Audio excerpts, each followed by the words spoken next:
everyone, and welcome back to another episode of the Cup Interviews. My name is Jillian Robinson. I'm the Associate Artistic Producer here at Cup of Hemlock Theatre. And today I'm joined by a terrific guest.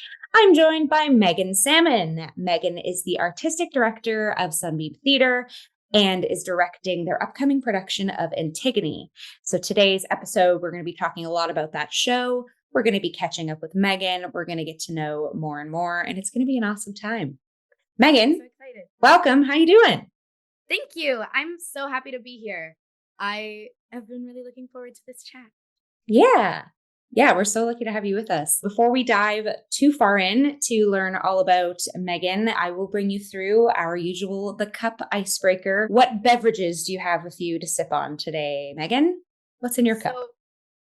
I ascribe to the ADHD 3-cup rule. Today I only have 2. So I am lacking in a caffeine drink, but that's okay. I've got my water bottle. Nice. And then I also have my for fun drink, which in this case I'm very happy because it's back in Canada, is Nestea.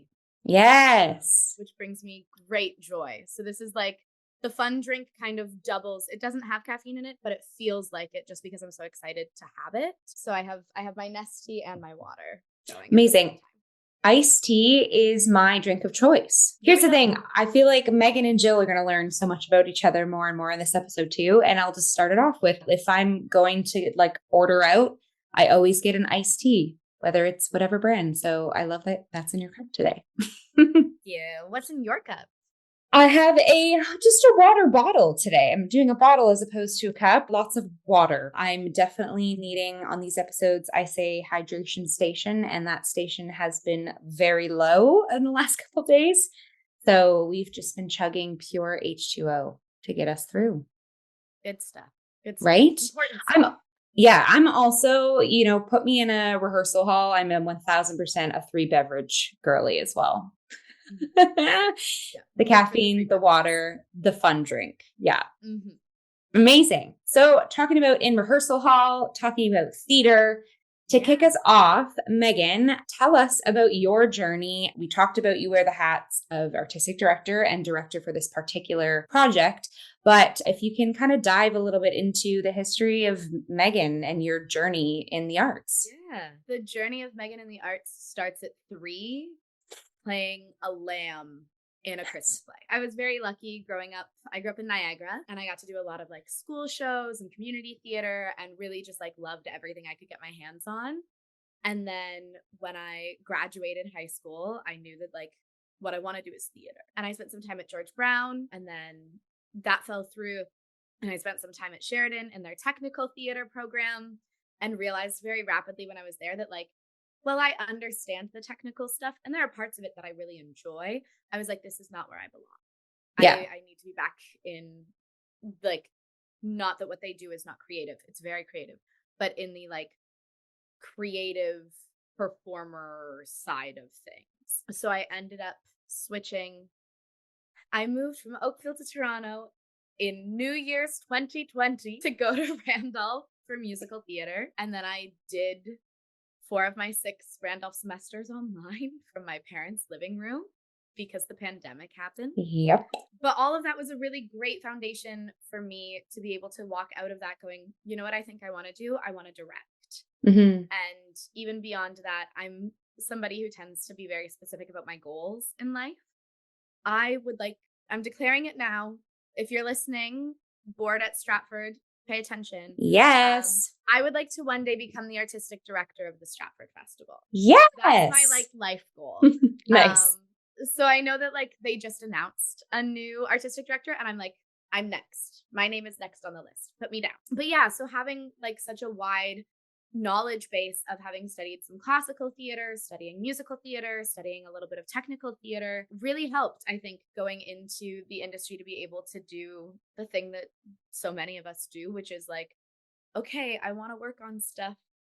Who will take me? I'll do anything. So I've had the opportunity to work on a couple of shows as a costume designer. I've helped out with hair and makeup with some community theater productions. When I graduated, I felt really frustrated about there not being an entry point for people who wanted to work in artistic leadership and like creative team positions, especially because a lot of the like emerging artist things that I saw on offer required you to have a certain level of experience of like, you have to have 2 shows produced, or you have to have letters of reference from, you know, professional directors who you've worked with. And it was like, I don't have any of that. I just graduated. How do I get that? And that's how Sunbeam was born. Nice. Was out of this like a desperate need for an opportunity. I joke, I grew up watching a movie called Robots. And in it, there is a character named Big Weld, and his motto is see a need, fill a need. And so that's what Sunbeam is meant to be. It's I saw the need for a front door, so let's make a front door. Yes. Yeah, right? And with that, I also grew up watching Undercover Boss. And so I was like, great. So my background of knowledge means that I, as a boss, as artistic director of Sunbeam, can speak to everybody in every department with at least the basic knowledge of what their job is and the language that they use in their field, so that I can ask them things that are feasible and possible. And I'm not asking them to do the impossible with like what budget we have or what access we have or what material we have available to us to be able to like play within our limits. But like, we can get creative within them. But like, I'm not going to ask you for like 17 moving lights if you only have one. Like, right. I know what that means, and I can look at a grid and know what that looks like. Yeah. So cool. That's brought me to here, to this moment, which is oh my gosh, I love that. I love how you've like broke that all down too, like with all your different experiences and under the umbrella, and that's kind of allowed you to have that communication with each department. I think it seems like such a basic sort of like game plan that artistic directors should have, but I feel like not more often basically what you just said, I feel like more ADs should have that awareness or should vocalize that awareness, I guess, because it's important. Yeah. You are kind of like the overseer of everything, and having that close connection with each department that's what makes a successful project. Right. Exactly. Like, and I don't have to know enough to be able to do your job. Yeah. Yeah. I just need to know enough about what your job is. So I'm asking you, when I'm asking you to do something, it's actually within your scope. Yep. And it's the sort of like, I don't need to know how to do your job, but to support you enough to get you to the success that you need. Yeah. Exactly. Yeah, we love that. Let's talk about, you said like the creation of Sunbeam Theatre. So like, what is the sort of mantra you have for the company? And a little bit of a history and origin story there. Yeah, absolutely. So like I said, it came out of this like frustration for not having an entry point of like, well, okay, I know that I want to direct, but how do I direct my first show? And, you know, like people are like, oh, like do a fringe show. Well, I don't know how to do a fringe show. I just graduated. Half of my schooling was during the pandemic, so I didn't even get to go to fringe shows. Everything just felt so out of reach, and I was really frustrated about it. And like they tell you in theater school, like you have to break into the industry or like sneak in the back door. And so it, like all of the imagery kind of like to me seemed like a house. Like, you gotta break a window or sneak in the back door, have somebody like let you in. And it was like, why isn't there a front door? Please, dear God, let there be a front door that I can just like walk up to and knock on and open. And the other thing that they tell you is like, you have to make your own work. And when I was in school initially, I thought that meant like I had to be a playwright and a dramaturg and an actor and a director and everything all at once. And I realized that like, that's not actually true. You can graduate and like want to be one thing and then make work for you to do that one thing. So I like decided that I was going to be starting a theater company and decided I was going to direct Romeo and Juliet. And then my roommate and I had a Halloween party. And I said to all of our friends gathered at the Halloween party, hey, I'm doing a thing. I need a producer. Any bites? Yes. And my co-founder, Cheyenne Chandler-Strube, was at this party. And she was actually closer friends with my roommate at the time and was like, send me a proper proposal. Yes. And so like within a couple weeks, we had talked and she had signed on, and then we like, knowing really nothing, just started. Like it started as like an Instagram page and a website, and we were like, we're just gonna do it. And then we like figured out how to write contracts for the first time and book rehearsal space and hire people. And it was like every step we like figured it out based on our understanding from school. She is also a Randolph grad. So like, okay, what do we know from our real lives? What do we know from school? And just like piecemealing it together to try and make this thing exist. We had 70 people audition for Romeo and Juliet. And we were like a brand new baby company. And we were so shocked because we were like, it's going to be 30 people and it's going to be everybody who we know, who we went to school with. Sure. And yeah. maybe one or two others. And then there was this like overwhelming response. And we were like, oh my goodness, I guess other people feel the same way. Because the way that we bill ourselves as a company is that we're a theater company designed for emerging artists. And that's true no matter your age, no matter your background, no matter what you're wanting to do. I think of emerging of like, if you've been an actor for 35 years and you're in ACTRA and Equity and you're like, I think I want to try lighting design, but I've never just like done lighting design on a show before. You're an emerging lighting designer. Yeah, there we go. Yeah. Like you can come be a lighting designer for us. I love it. Yes, you have lots of wealth of experience in this industry, but not in this thing that you are now attempting to do. Yeah. So how do you cut your teeth? How do you get that first experience or second experience or 10th experience? And so that was kind of the impetus. And so right now I would argue that we're mostly known for classical plays, but we do them because they're free, as most indie theaters are. You work with your budget and free is great. So I know like coming into the next 2 years, we're looking at new work. We're looking at existing work and trying to figure out, okay, how do we like get the rights for things? Because we want it to be whatever people want to work on. And I know like when we started with Romeo and Juliet, it was partly because I really loved that play. And I felt like there was a story that I wanted to tell that was important and timely with it.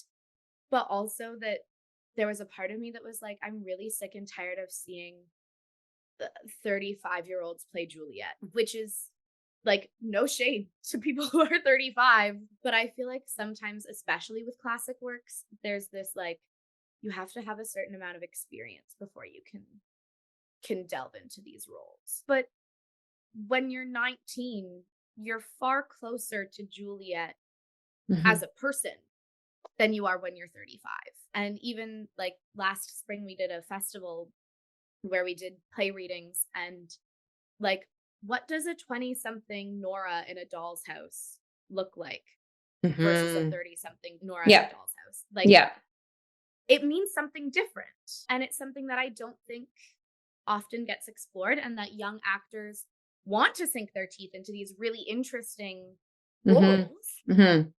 And unless your school happens to choose it as your final play and you happen to get cast as that role, you're not going to get the chance until you are 35 or 40 to get to play Nora in a doll's house. And so it was a mix of all of those things, and like friends that I knew who had graduated, who they were just doing community theater and were really disheartened because they wanted to be paid for their work, even if it was a little bit. And so it was a mix of all of those things that we were like, no, like let's make a company that's designed specifically for emerging artists to get the opportunity to do the thing that they want to do professionally and be treated like professionals while doing it, and come into the room with professional expectations, with the understanding that we are all still emerging and indie and working 1,000 jobs. And so we try to be as, as lenient as possible in terms of like, well, let's try and structure the rehearsal schedule more like a community theater rehearsal schedule, where it's fewer rehearsals over a longer period of time, so it doesn't impact your work schedule as much. But the expectation when you're in rehearsal is treating it like a professional room in order to build those skills as we go along. Yeah. Oh, I love that. The ray of sunbeam that is Sunbeam, the journey there. Yeah. Okay. So you touched upon an amazing business game plan. Game plan is the word of this episode. I've said that a lot.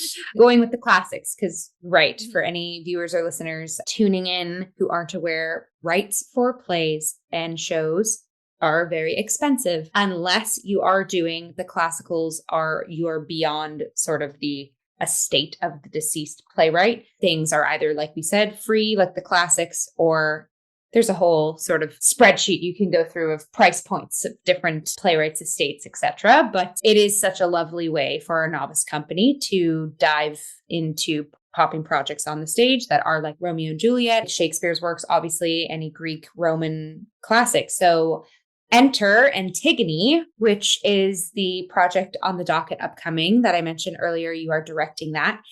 And this show is going to be happening November 5th to the 9th at the Factory Theatre studio space. Correct. So let's talk Antigone. Let's talk about sinking the teeth into this project. Okay. This is one of those where I have to like, okay, what is important? Because I love this show and I love this version of this show, and it's been kicking around in my brain for 6 years. So Nice. I could talk for hours. Let's go. Yeah, we're gonna do like 8 episodes. Yeah, sure. We'll do little part 1, part 2, part 3 now. Yeah. So when I was at Sheridan in the tech program, we had a very brilliant, shout out to Thea Fitzjames, brilliant professor for our theater history class. And I did a panto with Thea. Sorry. Hi, Thea. No, pantos with Thea. Yes. Yeah. And Thea was like, listen, as like working artists, you're not going to write essays. Like, unless you continue in school, you're not going to write essays. So why should you write an essay as your final thing for this class? And instead, what she had us do was write grant applications. The way that it was framed, because it was theater history class, we had to pick one of the plays we had read in class and argue why we should put it on today and like our version of that show.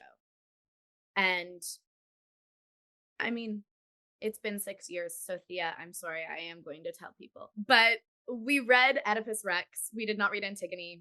And I did not want to write about Oedipus. I wanted to write about Antigone. And I went to Thea and was like, hey, should I maybe do this? And she said, yes, please. I don't want to read about Oedipus, but don't tell anybody that I let you pick a show that's not on the list. But that was 6 years ago. So I think the statute of limitations on that has expired. So I picked Antigone, and I was really fascinated. I had seen it in high school. So I was part of a program called Cappies, which is like young theater reviewers. And you go to like all of the local high schools and then you write reviews and then you vote. And there's a whole awards ceremony. It's very fun. But through that program, I had gotten to see Antigone when I was in high school. And the show had just kind of stuck with me. And so with this project, I like went back and I reread it.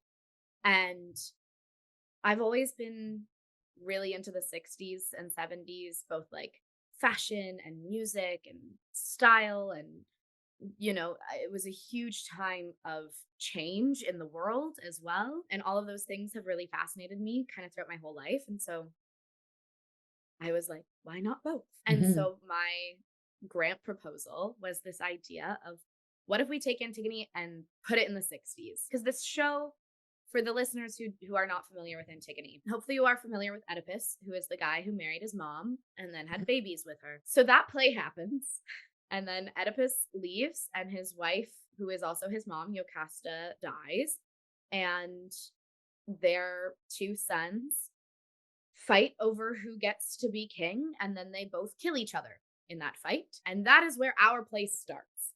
Yep. So the basic plotline of Antigone is that her uncle, Creon, has now become king, and he has proclaimed that one of the brothers is allowed to be buried and given all of the proper funeral rites, and the other brother is supposed to be, like, his body is supposed to be thrown to the wolves, essentially, and he's not allowed to be buried, and he's not allowed to have funeral rites or religious rites or anything.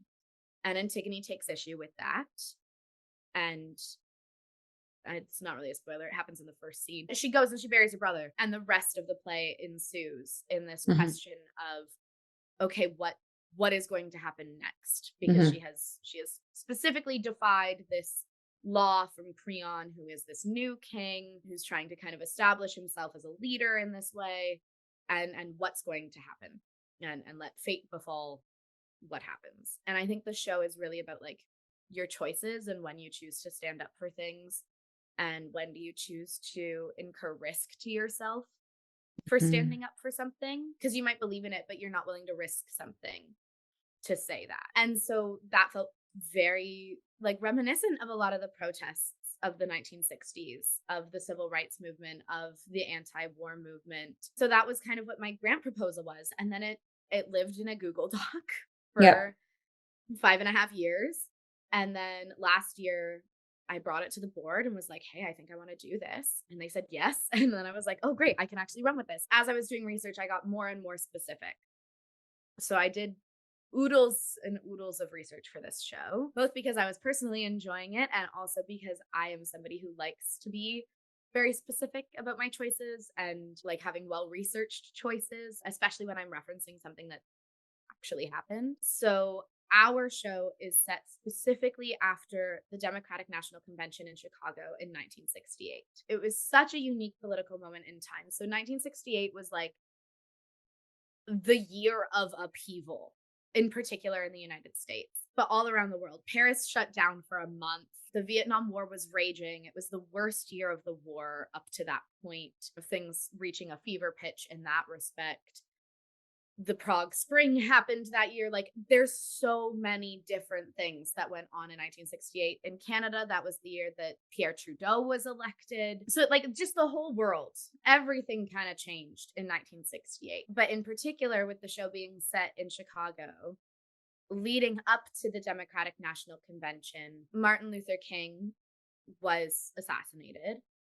And 2 months, almost exactly to the date later, Senator Robert F. Kennedy was assassinated, who was seen as kind of the front runner anti-war candidate for the Democratic Party. And it left the Democratic Party in shambles, truly, and led to Vice President Hubert Humphrey being the Democratic nominee for president, who, although personally disagreed with the war and did want to run as like a peace candidate, knew that because he was tied to the Johnson administration that he couldn't do that. His hands were a little bit tied, and was also like quite liberal, very much an activist, very much pro the civil rights movement. And on the Republican side, you had Richard Nixon, who was advocating for this like law and order and all of the people who just want things to go back to normal and status quo. And he used this thing that's the silent middle majority, was who Nixon was appealing to. There's a thing about Nixon voters. The only thing they hated more than the war was the people protesting the war.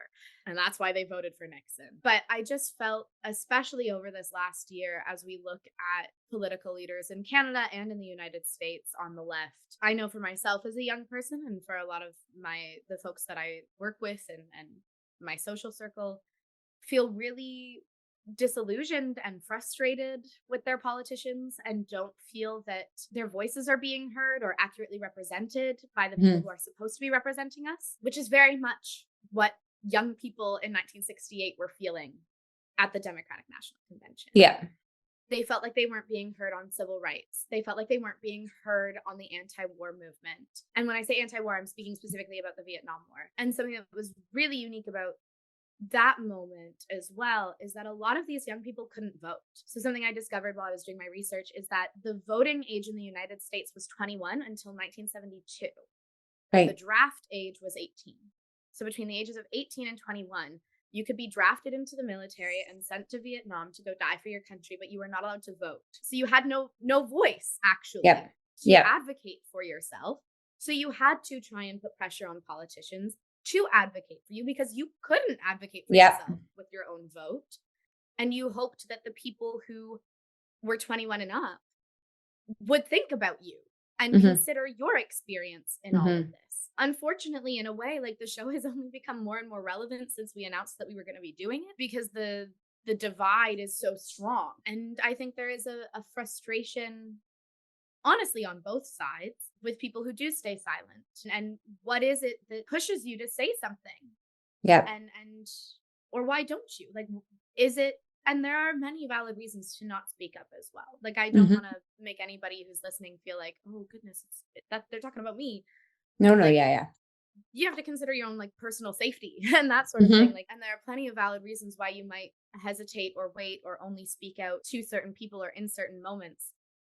But it's important to assess for yourself. Yeah. why you're making the decisions you're making. Wow. I say this a lot in these conversations. I don't know what well, I do know what it is. It's the universe saying right time, right place, alignment. Because as you unpacked beautifully the interpretation and the era that you're placing on this classic, I just want to reiterate to you saying that it is becoming or has become more and more relevant to what's going on. And we talk about this in a lot of episodes, the classic, taking classics and putting them in a contemporary lens or putting them in our time, and what are the questions being asked and what are the connections, a lot of like what old works with new shoes, what can be told about that. But I want to also take it a step further. Like some of the phrases you're saying right now, Meaghan, are just also, I think, like life phrases that prior to this recording, Meaghan and I genuinely, authentically checked in of how are you doing?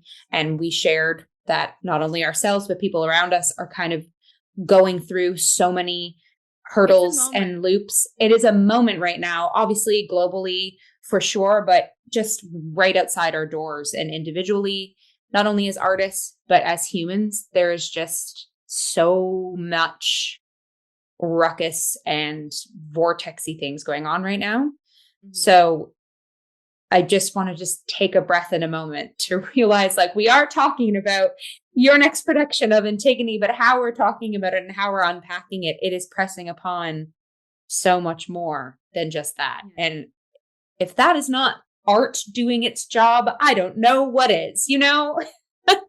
It's something I've been asked frequently over the years, especially since starting Sunbeam, is like, why classics? And like, partly the answer is like, they're free. Like that is a big component of it. But also part of the reason why I personally am drawn to classics is like, I think they're very universal in a way.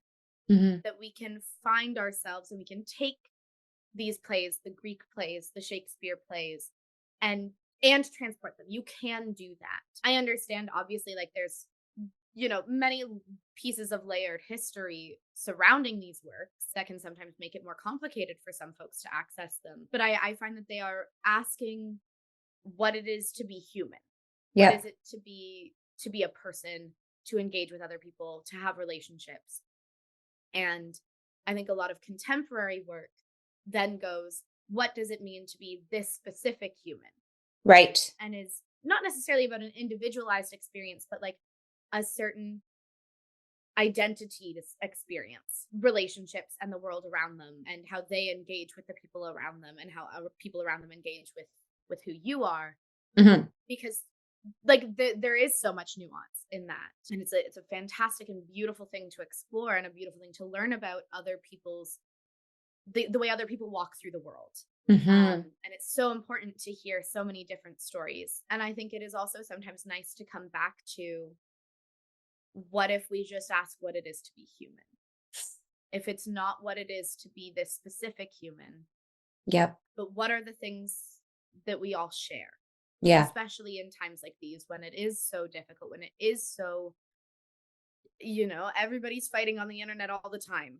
And mm-hmm. everybody must have an opinion about everything. You cannot be uninformed. You cannot say, thank you for that, I need to look into it. Yeah. And if you've said something publicly, you cannot change your mind. And in such a polarized moment, I think sometimes we need to be reminded that there is humanity in the people we disagree with, and that there are common threads to, mm-hmm. to what makes us human. 1,000%. Think that that's something that the classics do really beautifully. I think you absolutely encapsulated that for sure. Like that's a thesis statement of a compare and contrast essay of the classics to contemporary for sure. I also think I kind of want to, yeah, you're welcome. Thank you. I want to piggyback on that too. I think it's so interesting. And again, like you talked about it through the lens of contemporary play. We are learning a lot about like that individual character and their journey versus like classical. It's sort of, there's a bit broader universal strokes there. It's interesting because a lot of like classics, i.e. Antigone, they are the names of like our titular character or characters. Mm-hmm. So it's just fascinating that just kind of blipped on me of, I just want to kind of throw a question out there, or like, you know, of those pieces being given the character's name, but yet now we're talking because it's a classic piece that encapsulates and universally touches us now? Like, will our contemporaries now eventually be the classics for those to come? Like, there's so many, right? But on top of that as well, there is something that the classics do. And again, maybe it's because we're trained in this way, or there's a little bit more, maybe I want to argue, like philosophical backings to those pieces than some contemporary works. But there is a universality, is that a word? We're going to say that that we can dip into. And it brings us back to, like you said, humanity and humanhood. And I honestly want to say, like, thinking outside of ourselves, thinking outside of the individual. And I think you have pieces like Antigone, you have pieces like R&J, you have, where again, it's these characters that we go on their journey, but a lot of the times the characters are representing that mass voice or representing a specific theme. And it's not themselves. They're just the vessel or the vehicle to go or to exude or to voice. And it's interesting. And it's why we call this the classics in our theatrical and actor canon, and encapsulating Sunbeam, what you just said, of being a space for emerging artists, being these vessels to press play on larger meanings. Yeah. And I think that's also something that as humans, even outside of the arts, we need to take pause, especially in moments where things could be so pressure cookery, whether it's something personally you're going through or globally, politically, anything, standing in self, but realizing and having the awareness to be a vessel for something more. Does that make sense? I feel like I'm going on a little bit of a ramble here, but no, I think there are two thoughts that really like came forward when you were speaking. That like Hamlet's to be or not to be speech, yeah, is in rhetoric. It's in argument. It's an argument with himself mm-hmm. of trying to decide what to do. And Shakespeare's audience were trained in rhetoric. It's something they learned in school. And I think that's that like philosophical piece that you're talking about of like, what does it mean to be human? What does it mean to make a decision on anything? Yep. Make a decision, Hamlet.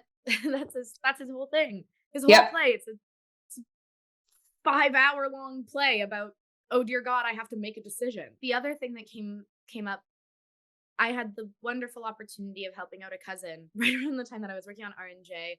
He was working on a project for school on R&J, and he was like, I don't know what's going on here. Please help. And I was like, I am the perfect person to help in this situation. Thank you for asking. And part of the assignment was essentially like make an Instagram account for 3 different characters. And so we started talking about who the characters are in Romeo and Juliet. And initially he was like, I don't get along with any of these people. I don't know who any of these people are. And then we started breaking them down and like, okay, well, what does this person actually do? And how do they behave? And how do they want to be seen by other people? Mm-hmm. And we ended up looking at Tybalt and Mercutio in particular as young men and the way that they engage with the world and the way that they want to be perceived, because they're actually quite similar characters in that way in terms of how they want to be perceived and how they choose to engage with the world. They're really beautiful foils for each other. And my cousin ended up finding like there were pieces of those characters that resonated with him. Mm-hmm. And he was like, he ended up using some of his own photos for this class assignment and like realized that like, oh, like I actually do find myself in these characters.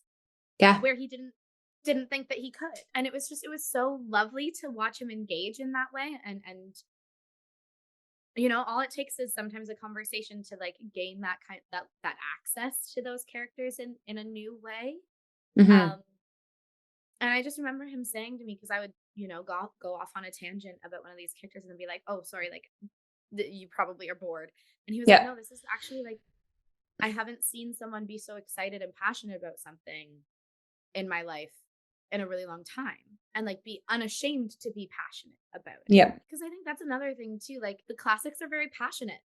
And not that contemporary works are not, but that there is this like unbridledness that comes out with a lot of these characters that like, I don't think we let ourselves have. I know there's a lot of discourse about the new Taylor Swift album, but like, I don't know. Eldest daughter really resonated with me as an eldest daughter. This idea of like everybody's trying to be cool on the internet.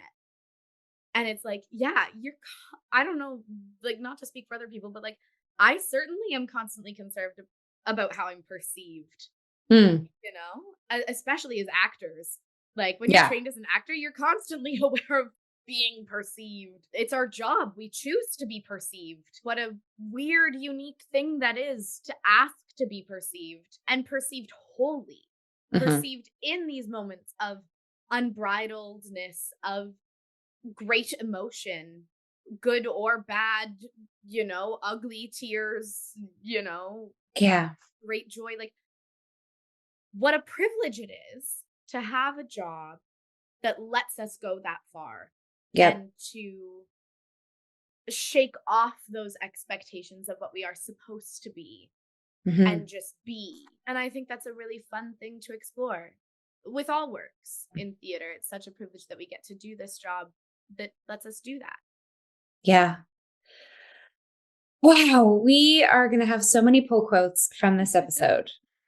Thank Oh you. my gosh. Yes. Thank you. This is just like a reminder, a little micro chat of why we do what we do. Yeah. Okay. Wow. Wow. Okay. We are here. I want to go back to talk specifically about Antigone and the whole process. So you did a beautiful Yeah. job of catching us up to speed of setting this piece in the 60s and having there be so many relationships between the OG text and the 60s, but then also how that is relating and relevant to today. So how has the bringing to life of this piece been? How has rehearsals been? What's been the journey up on its feet? It's been so joyful. I've been Yeah. having the best time. So this started just over a year ago, I would say. We do have a board of directors at Sunbeam, and the board of directors has to approve the season. So I, you know, brought my offering forward and said, please. And they said yes, which was great. So we announced it. I do a fundraiser Christmas concert every year in Niagara, in my hometown. So I announce whatever we're doing next year at that fundraiser. So I got to announce that we were doing Antigone. And then, like, we knew the show was going to be in November. And we knew we wanted to, like I mentioned earlier, do a rehearsal structure that looks more similar to community theater. So a Yeah. longer rehearsal period, but everything's on one day Yep. kind of idea. So we've had one or two other like offhand couple of hour rehearsals, but predominantly Sundays 2 to 10 for like 8 weeks. That's what we're doing. Because then if you do have to take a Sunday off of work, most people in theater, we work service jobs, or we work, like, I know for myself, I work front of house at a couple of different theaters. And like, you can probably find someone to cover your shift for a Sunday matinee. And worst comes to worst, we'll schedule you for slightly later so you come after work. But it's not a weekday for anybody who does have like a regular Monday to Friday job. It's not going to take up your Saturday night from your server job, which is the night that you're going to make the most tips. Like, we really try to be conscientious of how we build our rehearsal schedule in that way. Yeah. And then any of those additional smaller rehearsals, we ask for everybody's availability every 2 weeks. Yeah. And like try and do our best to schedule around people's availability as well. Because it's like, okay, we know we've got you booked from this time to this time every week on Sunday. If we add anything else, we're going to do our best to work around what you have already going on. So we like booked out the space. We worked backwards in order to figure out like, okay, how many weeks of rehearsal? And we knew that we would be starting in mid-August. And summer is a crazy time in theater between Fringe and summer works and everybody, you know, anybody who's like personal lives, people having weddings, going on vacation, all of that. Yeah. So we were like, it's going to be a long pre-production process, because what we did was we did auditions before Fringe. Right. And the show was cast before Fringe, because we were like, nobody's going to do an audition during the Fringe Festival. Yeah. Or immediately following the Fringe Festival, because everybody's too tired for that. So we announced the show in December, got together our creative team, shout out to all of them. So that was a really great process. It was super fun getting to like chat with people. So I have a movement director, Alicia Salvador, and an assistant director, Riley Oaf, and going through the process of interviewing people and just getting to chat about the show. Like, it was such a difficult process. I love them. I'm so happy with my choices, but it was hard to like whittle it down, because I had so many wonderful, great conversations with people about, you know, what I wanted this show to become, and asking really intelligent questions about what we're doing here. So we put together a team, and then we had our auditions. And so we do like a self-tape round and then in-person callbacks. And it was really fun. We did like a round robin because I really wanted to examine the relationship between the sisters who are at the center of this story, Antigone and Ismene. And so we like, okay, let's round robin. And we tried our best to get as many people paired up with as many people as possible to see like, what do the different combinations look like? How do you engage when all of a sudden the actor in front of you is different but the scene is the same? It's a really fun thing, because I find sometimes when at least for myself as an actor, when I would get a redirect, especially in auditions, I would be like so busy trying to figure out what the director actually wanted that I wasn't really taking the redirect. And it's like, well, have a different person in front of you. Yeah. That's your redirect, because are you actively listening to your scene partner and engaging with the new person in front of you? Right. Or are you giving me the same thing every time because you memorized it and this is how you think the scene should go? And so that was just, it was a really fun day. We had a movement call that Alicia organized that was really fun to get to watch people engage with each other in that way. And then we cast the show, and that was just, like a truly joyful process.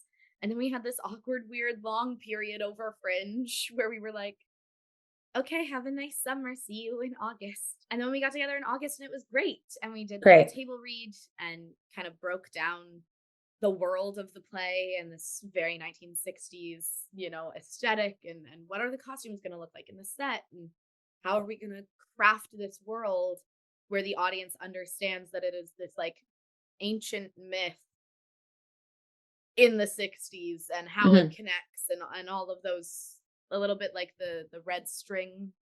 Yeah, exactly. Yeah. And then the rehearsal process has been going really well. Like everybody's just flourishing. It's been really great watching the show come together. We had a really fun night early on in the process. Homework for people coming to see the show: if you have access, watch The Trial of the Chicago 7 on Netflix. Yes. It explains everything you could possibly need to know before coming into the show. And so we did a cast movie night where we watched this show, because I was like, I'm going to end up referencing things that happen. And this movie is a fantastic movie that covers all the bases and really articulates and makes you feel like you know what was going on the ground in August of 1968 in Chicago. Because it's like our play begins immediately following the protests. That's how we've structured it. So although the show is in November, everybody will be wearing summer clothes because the show is set in August. Nice. But yeah, it's been really great watching people bond and watching stuff click. And we're getting to the point now where we're stringing 3 or 4 scenes together in rehearsal and watching all of the like pieces fall into place for everybody. Has been really fun watching an actor go, oh, this is why I'm doing that in the other scene. Because at least for me as a director, I'm like, I see the whole thing in my head. But I'm also big on like, in that same vein of why we try and structure our rehearsals the way we do, like if you're not needed in a scene, you're not at rehearsal. And that might mean that like some of our poor actors have been called in for like 45 minutes for rehearsal. But it's like, we're running one scene that you're in. I'm only calling you for that one scene. You're welcome to come and watch. You're welcome to hang out beforehand. But I'm not going to monopolize your time and make you sit in the corner of a rehearsal room. Yeah. When you could be doing other things. Yeah. That doesn't feel good to me personally. Until we get to the point where we're like, okay, now we're doing a run of the show. Now you sit and you wait for your turn to go on. But up until then, like, I don't feel the need to make you sit there for 2 hours that you're not doing anything. So some of them haven't seen other scenes because they're not in that one. So as they're seeing these other scenes start getting put into place, they're like, oh, that's why I'm coming from over there, because that person's in that spot. That makes more sense. So it's really fun getting to watch all the pieces come together. And on Sunday, we did our costume parade, which is always an extra fun day. Totally. I always loved costume parade day as an actor. I love it just as much as a director. It's like playing dress up as little kids. It is. Again, it's so fun. And especially with a show like this one, because it's period costumes, it's even more fun to get to play with stuff that you wouldn't normally wear And it adds that extra element of character, of drive for, yeah. Oh, right. I'm going to have to stand like this because I'm wearing a shirt that forces my posture to be like this instead of my more relaxed everyday self. Like, it's very fun getting to watch the pieces. All the little pieces come together. And I love that how you've structured the rehearsals period, having those gaps and not, because a lot of the times, obviously in Canadian theater, especially professional theater, sometimes you only have 2 or 3 weeks from ground zero to performance opening night. And obviously there's a benefit and a disadvantage to that, right? If the benefit is, sure, you're up on your feet, you're making choices, go budget wise, whatever. I see that model working in some domain, but the negative side of that is, you know, with those sort of marination periods, if you do spread it out, if you do have time, you know, a week in between rehearsals to digest what you did, to work what you did with yourself at home, or to, you know, research, do this extra research. And when you come back into the playground space a week out, what is new or what did you add that maybe just for a sake of panic or pressure, you wouldn't necessarily allow your brain to dig deeper in those more truncated rehearsal processes. Yeah. Because at the beginning of our rehearsal process, and this is just like a me as a director thing, I am a big fan of what I call like table character work. Yes. So not table work. Like I am not a big fan of we're going to sit here and we're going to decide where all the beats are in this scene before we get up on our feet. I am a big fan of what's the relationship between you two? Let's have a conversation. Are you people who normally touch each other? Like we had this conversation with the sisters, for example, and it's like my brother and I in my real life are very touchy-feely people. Mm-hmm. If we walk past each other, there's like a brush on the shoulder. If we're sitting next to each other, I might lean on him. Our parents are very like affectionate people. And I've had friends come over and be like, oh my goodness, you guys like touch each other a lot. Like you hug. And I walked into the kitchen and your parents were kissing each other. Like, what do you mean that your parents kiss in front of people and in front of like your friends who are over at your house? And I'm like, I don't know, that's just life. Like, that's just how they are. And so it's not a big deal for my brother and I to brush up against each other. But if you're in a family that doesn't do that, what does it mean when you do? Yeah. There's going to be a much bigger reaction to my hand on your shoulder if we don't normally touch. And how much more does it take from me to put my hand on your shoulder if we don't normally touch versus if we're very comfortable and commonly touch each other. I like that one as like an easy example, but like it's all of those things that like, where are your bedrooms in this house? How far away are your bedrooms? Can you hear each other? Are you annoyed by her playing her music at 11 o'clock at night when you're trying to study? Like, all of those person building things. Yes. That I find often as actors we have to do on our own. And I really like and we just do them on Zoom. They're like an hour. Yeah. And it's so nice to get to have those conversations with the other actors and make decisions with like, okay, well, what do you think your character feels about our relationship? What do I think? And make those decisions communal. Because then when we get into the rehearsal room, we don't have to go, oh, you just put your hand on their shoulder. Is that the first time you've ever done that? Or are you used to that? We've already established gone past that. Yeah. That. And now we can just run with it's lovely. Where those impulses are. Yeah. And I think it does the homework of rounding out the characters cranially so that when you are in the space to activate what the text literally is, the bare bones of it, you've already done all of the sort of subtextual deep digging. So when a spasm does come out or, you know, punch of blocking is the way that it is, there's already the conversations that have justified those moments set. Because you're right, the vessel and vehicle that is the actor and the text itself, that's already going to be a machine that's already going to drive. But it's the in-between moments. Yeah, it's the subtext that at the end of the day, a lot of the times, obviously, the actor will do the due diligence and do that homework on their own. And organically, you'll figure it out together. Or sometimes, I mean, I've been through pieces at the end of a show that I'm like, I had no idea what your thoughts were literally behind that moment. It worked every night, but that was that. Yeah. But with this process, it's like, to me, and I don't want to say like what I just said is method and bad, but this also takes pressure off of, we are just actors telling a story. It allows that community based, like, let's lift this text as a squad, as a cast, and tell this story, as opposed to, sometimes I've been part of processes where the director almost is like tricky in a way of like, ooh, you and I have had this conversation, but don't tell your scene partner that that's what you're going to be doing, because I don't want them to know.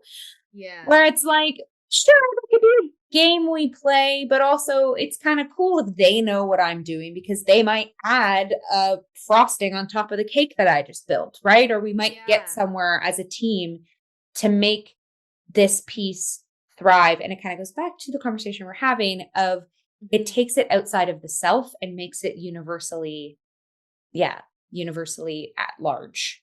Yeah. And letting everybody in on the conversation. Somebody might have an insight. Like, it was an exercise I did when I was early on in school, where it was like, you get a play and then you like go through and you write down everything that your character says about yourself and then everything that every other character says about you. And sometimes you might not notice something, or something might not seem important to you that somebody else says about your character, but to that actor, that's the most important thing about our relationship. Yeah. And when you get to have that conversation, it might change something for you as an actor to go, oh, that's a really interesting choice. Maybe I can take that further. Totally. And explore it in a new way. That's really, really fun. And expansive. I really love getting to have those conversations, and nothing has to be like perfectly solid, but it gives us an even footing to jump off of. We just got back the final cut of our trailer today. Oh, cool. Yay. Soon. And there's a scene in it that was just like, the audio is different, but in real life, when we were filming, we got Kira and Columbia together, who are playing Antigone and Ismene respectfully, and I was like, okay, my notes were, Antigone and Ismene are sisters. Yeah. And I was like, be sisters. I don't know what that looks like. Just do it. And so they started riffing in character about like music and the Beatles. And there was this great moment where Columbia was talking about the Beatles as Ismene. And Antigone was like, the Beatles? Who are they? Like, I don't know who they are. And like clearly playing it up in the way that an older sister would antagonize a younger sister. Yeah. And Columbia mentioned something about bowl cuts. And Kira was like, oh, I should give you a bowl cut. I should put a bowl on your head and I should cut your hair. And I was like, this is exactly a conversation that a set of sisters in the 1960s had. Yeah. I guarantee it. But they were able to just jump into that because we had these conversations about who these sisters are and how much they know about each other's lives and how much they engage with the same or different media and that sort of thing. So it's just, it's really lovely to get to watch the actors like take those as the outlines and then color them in beautifully. Absolutely. I think also it's so important. I mean, since the dawn of time of reworking classics, we've placed in, every decade imaginable, but something that's just kind of come to light just now is, and we've touched about a little bit earlier in our conversation of how people are so obsessed now with like their presence on a digitized platform, on social media. We very much live in the world where everyone has blinders on. This is myself. This is my virtual image. And sometimes even more so, you are consumed by a screen versus human connection. So I actually think there's more, and this might just seem like a basic statement, but even more importance of taking classical works and actually placing them in a time where these did not exist. Because it's forcing us to, and reminding us to still rest upon the importance of human to human physical contact and connection and working through issues and working through themes and working through self. We live in an entirely different world ever since computers have, been the main thing of the game. But I would even argue past the 2000s, like exponentially each year is as if 10 years has gone by. Like even you can talk about the generation of the iPhone, right? Like think of how many turn over and how quick it turns over. Everything. And especially you throw COVID in there, you throw the pandemic in there. There was a brief halt and a brief forcing of, going back into human to human connection the best we can, or what does it mean when all that's stripped away from us? But I think the more and more technology advances, the more we are breaking away from, am I going to have a conversation about something with my best friend, or am I just going to ask ChatGPT to advise me right now? Like, we're living in that era now. And so it's interesting. Again, it's just a comment of, I think there's even more and more importance of, obviously, this is such a baby of yours that is coming to light, specifically setting it in the 60s. But I just want to absolutely kind of bring to light the fact of taking classics and placing them in an era that is, like the importance of a sisterly bond, of when, taking away, even though this platform is digitized and everyone's listening to this conversation on, and it's allowing us to connect, there still is blending of human thoughts and comfortability. Whew, weird. Yeah. No, because it was something that, like, through COVID, there was this question of, like, is theater going to exist after this? Mm-hmm. What does theater look like after this? And all my teachers were like, theater is going to come back stronger than ever because we miss being around other people. And there's nothing that replaces other physical people in a space. And it's the same thing with AI. Like, AI is never going to be able to physically be a person sitting in front of you actually authentically feeling something, which is what theater is. There's something unique to that and something ephemeral about it, of the fact that this only happens once, that we only live this exact, no matter how many performances your show runs. Yeah. Each performance only happens once. And whatever you're feeling that day, whatever you're bringing in, the members of that audience, all of that is only the exact same once, because every day you learn something new about yourself or about the world, and it's going to change. Even if you don't think it changes your performance, it will change your performance 1,000%. And I think that's it's so important to get to be with other people. I this year made my New Year's resolution is to take pictures with my friends when I do things with them. Because last year my resolution was to, like, not be on my phone as much when I'm around other people, and then I didn't take any pictures, and I was like, right. and I was like, no, I got memories. And I was home and I was with one of my other cousins, and we ended up looking through a photo album at her grandma's house. So her grandma and my grandma are sisters. And we were looking through her grandma's photo album. And it was so funny because it was like I was seeing pictures of family Christmases where I've seen the pictures of, like, when my mom was a kid at that same family Christmas.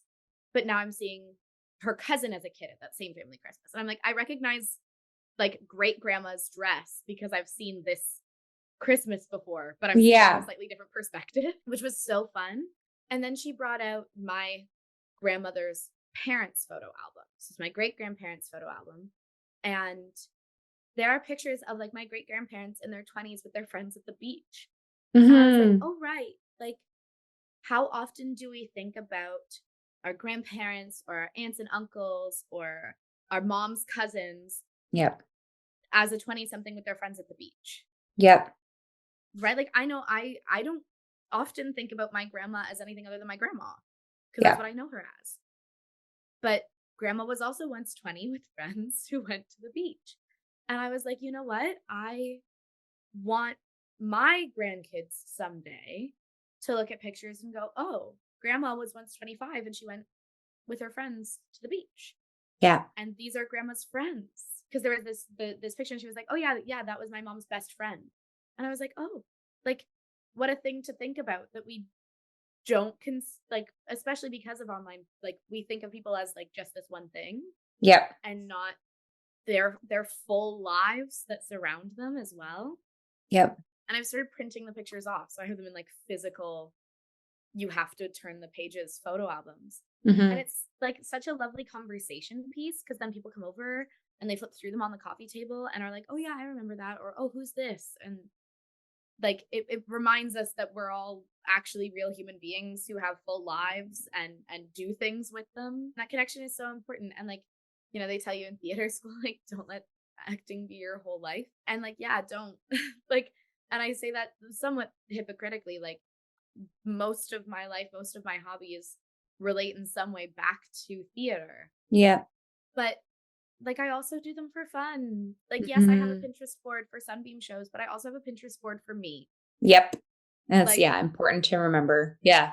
yeah. Yeah. That is the kicker there too. And also when you are stepping outside of industry hobbies or industry projects and you are kind of living the sort of humanhood or the humanity aspect, I have a thing I always say of like, you're the human before you're the artist. And I say that sometimes when I'm in projects, it's kind of like a humdrum I keep in the back of my mind. But I think it's also important to pepper into human vessel that is the actor, because when we are doing stuff and sharing in celebration and sharing in moments that don't have to do with the arts, it's actually making us better vehicles and vessels for the arts too. Exactly. Yeah, we have to live the human experience to act out the human experience. Oh my gosh, I feel like that was a lovely little maybe wrap up to our conversation here. We could keep going on and on and on. This is amazing. A lot of folks that read the description of our episode, there's a little like 1, 2, 3 that we say, right? Join host Jillian with Meaghan as they discuss this, this, and this. And I already know what those could be. Creating the open door for yourself. We said the word game plan often in this episode. We talked about, the importance of human connection and bringing that to life, the importance of obviously realizing and recognizing and paying attention and paying homage to self. But through these classical works, there's that universal self or humanity that is something in today's day and age, we need to dip back into. This conversation could go on and on and on. Like we said, part 1, 2, 3.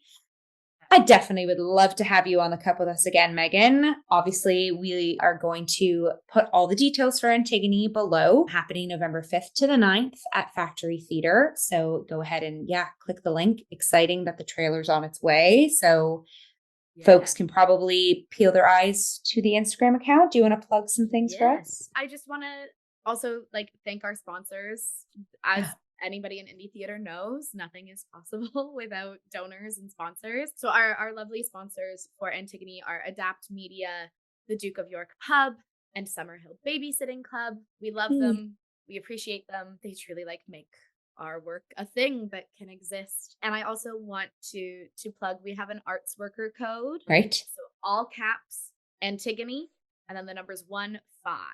So I get Cool. 15% off of a regular price ticket for any show. Amazing. And we'll pop that info down below. Yes. Amazing. And like I said, Meaghan, I would love to have you on future episodes of The Cup. As everyone knows, we have different branches, duet reviews, roundups, review tables, forums. Yeah, you're part of the gang now. Yeah. So where can folks find and follow Meaghan Salmon? Meaghan_Salmon on literally everything. I will note my name, Meaghan, if you are just listening audio and not visual, is spelled Meaghan. And then salmon is spelled just like the fish. Perfect. We will pop all of that below as well. Folks can follow me at Jillian.Robinson96 on Instagram, my artist Instagram account, to keep up with any projects there. I myself am trying to write a bit more. So kind of having that hat on alongside doing the day-to-day human grind of all the other jobs. Yeah. And then obviously, folks listening, you are listening to the Cup of Hemlock Theatre. We are everywhere. We're Instagram, Facebook, YouTube. You are listening. You're probably on Spotify or Apple, where you can tune in there. On that note, I'm going to grab my hydration station. I have a couple mouthfuls left. You've got your wonderful Nestea. We'll do a final cheers. And folks, there's lots of awesome content coming down the line. And like Antigone, which is going to be on the boards in November, there is stunning theater across the city right now. Get on out there and support our wonderful Torontonian and Canadian artists. So cheers, Meaghan. Thank you so much again for being here. And we'll see everyone on the next episode of The Cup. Bye, folks.